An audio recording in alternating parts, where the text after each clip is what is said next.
Britain is dead, or at least it seems to be dying. Within 1 year, Britain has had 3 prime ministers: Boris Johnson, Liz Truss, and now Rishi Sunak, despite sincere action by former Prime Minister Boris Johnson to change the digressive course the UK was on. He seemingly failed. Then Liz Truss took over, who famously declared, "Mr. Speaker, I am a fighter and not a quitter.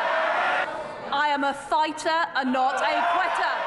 one day before she resigned. I think that is one of the highest instances of political hypocrisy we've seen this year. And now Rishi Sunak. And Rishi Sunak becoming prime minister is one of the major factors that is causing Britain to die. We'll explain that. But before we jump into this video, make sure you subscribe to this channel, that way you're not missing out on a single update that we have coming at you, and that way you're getting an unbiased report on current events. Now, to all you people wondering, what is this American doing talking about British politics? I've studied the UK for about 12 years. I mean, from Stonehenge to Churchill to now. So I'm pretty well acquainted with British history and the current events in the UK. And that's why I can make this declaration: Britain is dying. Let me explain. What makes a people unique, what makes a country unique, what makes any entity unique is their culture. That's what makes them who they are. That's their source of national identity. And political leaders should represent the people. They should represent the people's concerns, the people's ideology, and the people's culture. This is what makes a country who they are. Of course, this is the ideal circumstance. But in the West, a lot of countries have things a little differently. A politician should represent the majority of people and the interests of the people. They should also have a solid knowledge, if not represent the culture of the people. And this is something I don't believe Rishi Sunak will do. The UK was founded as a Christian country, and although many people now would like to disagree and argue with that, I would like to tell those people to go review the history books and go learn about the British Empire and what their goal was. Many people say the leaders of the British Empire had an unofficial motto: gold, God, and glory. This is the country's history. This is the UK's history. Similar to America, America's founded on a Christian basis as well. And of course, in a democracy, people of other religions have the right to run for political office and even become leader. That's a right of a democracy. But when a country begins to lose its national identity, that's when the country begins to die. And if you have not noticed, all over the West, but in the UK particularly, it seems like the education system, the health system, and practically every other government-backed system is trying to erase the history and culture of the UK. And they use the excuse equality for everyone. But in reality, this equality for everyone promotes and disproportionately protects a small percentage of people, while shunning and neglecting the rights of the majority of people. And this is a very common practice all throughout the West. But the fact Rishi Sunak, who's the first Hindu prime minister in British history, says a lot. And it says a lot because a country that claims to be a Christian country, or at the very least claims to hold on to their Christian heritage, is having a prime minister who, number one, does not understand the heritage of the country and is of a totally different background. It is critical that any leader of any country understands the people, understands their history, understands their culture. And this is something I don't believe he does. There's an elitist mindset among many people in the left who would like to promote themselves and disproportionately protect themselves and force their views upon everyone else to the demise of the majority of people. This done over a long period of time will erase the country's national identity. You gotta remember, the person with the political power has their own interests in mind. Their interests, their agenda, their ideas come first. And no matter what they say, they do not put the people's voice before their own. They have the political ink, they make the rules. And the very idea that the people's voice comes first is laughable. Therefore, it is critical that a leader of any country understands and represents the culture of the people. If they don't, they will proceed to implement their ideas at the expense of the national identity of the country they're supposed to be representing. And over the long term, this will erase the country